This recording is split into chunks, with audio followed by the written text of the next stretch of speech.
Bonjour tout le monde, bienvenue à ma deuxième capsule de formation à distance. Le sujet de cette petite capsule-là, c'est la séparation des niveaux. C'est quelque chose qu'on avait déjà vu à l'automne, vous vous souvenez, quand on a fait le saut, on avait séparé la cape du personnage pour la mettre sur un autre niveau.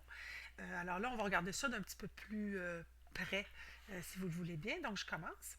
Vous avez dans Léa un PDF que j'ai mis à votre disposition qui est un document ici qui s'appelle Niveau d'animation. Et c'est juste pour vous illustrer à quel point l'ordre dans lequel on place les éléments sont importants. Donc, l'ordre des niveaux dans la feuille d'exposition est importante puisqu'elle détermine l'ordre dans lequel seront placés les éléments sous la caméra. Okay? Alors, vous avez ici un premier exemple, si on regarde ça ici, où on voit qu'on a le niveau de droite ici qui est le niveau du décor. On se souvient qu'on commence toujours par la droite, la colonne de droite est la plus basse. C'est une convention que l'on suit, nous, parce que comme on travaille beaucoup avec Harmonie, ben, c'est aussi l'ordre dans lequel on brancherait nos niveaux sur le composite général. Donc, ici, la colonne de droite, ben, ce serait le premier port de droite sur mon composite, etc. Donc, j'ai ici un ordre quelconque. Deux ordres en fait avec les mêmes dessins, mais que je place dans des ordres différents, qu'est-ce que ça donne?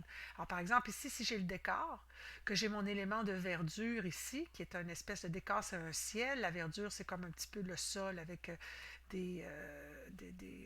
palmier et puis un petit buisson. Ensuite, on aurait le niveau de bestiole, qui est ma bestiole ici, et on aurait le niveau de perruque qu'on mettrait par-dessus. Mais si on place ça dans cet ordre-là, on obtient ça. Ce qui n'est peut-être pas tout à fait ce qu'on voudrait, parce que là, on a les cheveux dans la face.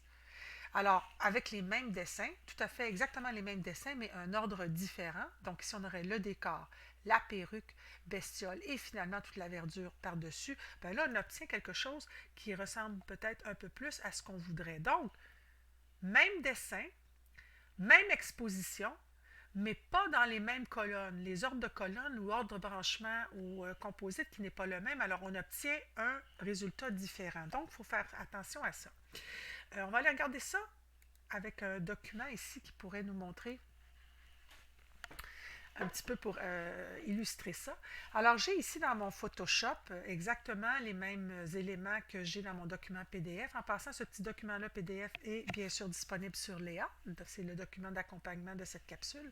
Alors, on voit ici qu'on a le décor, ici en dessous, qui est complètement le niveau du bas. Oups, qui est le niveau du bas ici. On va avoir ensuite le niveau de la perruque. On va avoir le niveau de ma petite bestiole rose ici par-dessus. Et finalement, je lui mets la verdure par-dessus.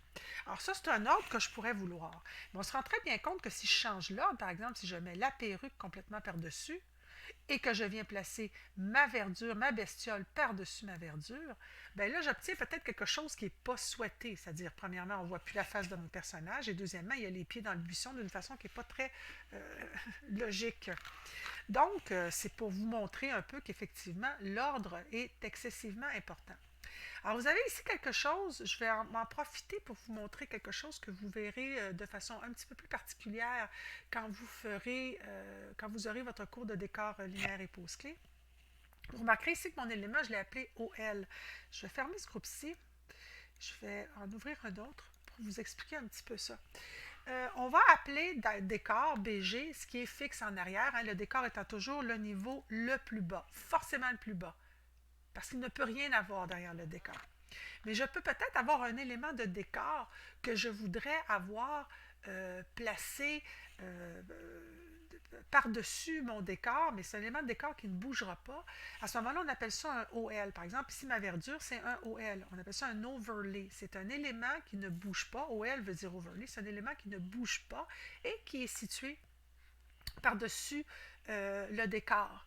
Maintenant, je vais aller chercher, on a ce qu'on appelle aussi des underlays. À ce moment-là, ça c'est la même chose. Ici, j'ai mis le palmier en underlay, UL. Ça, c'est un élément, mais qui va se trouver à être situé en dessous d'une partie de l'animation, mais par-dessus le décor. Alors ici, on pourrait dire, oui, mais pourquoi j'ai un underlay, un overlay? Ben, peut-être que je pourrais avoir une deuxième bestiole. Je vais dupliquer ma bestiole ici. En fait, je vais aller chercher l'autre ici dans le groupe, dans mon groupe 1.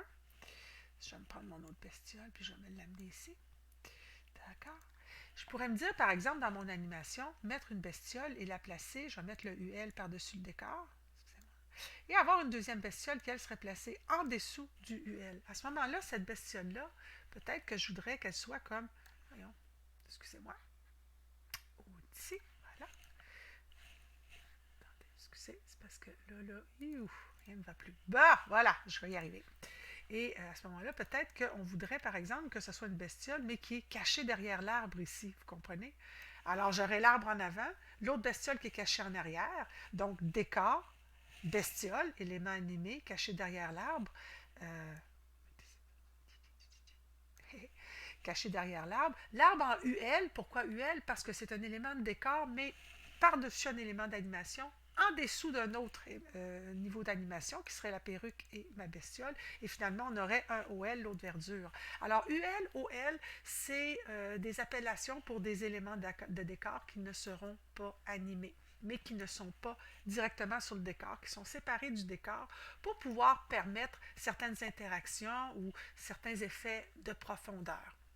Alors voilà, c'est un peu ce que j'avais à vous dire au niveau de la séparation de niveaux. Alors qu'est-ce qu'il y a à retenir de ça? C'est qu'on va séparer les niveaux. Pourquoi? Pour se permettre justement certaines choses en animation.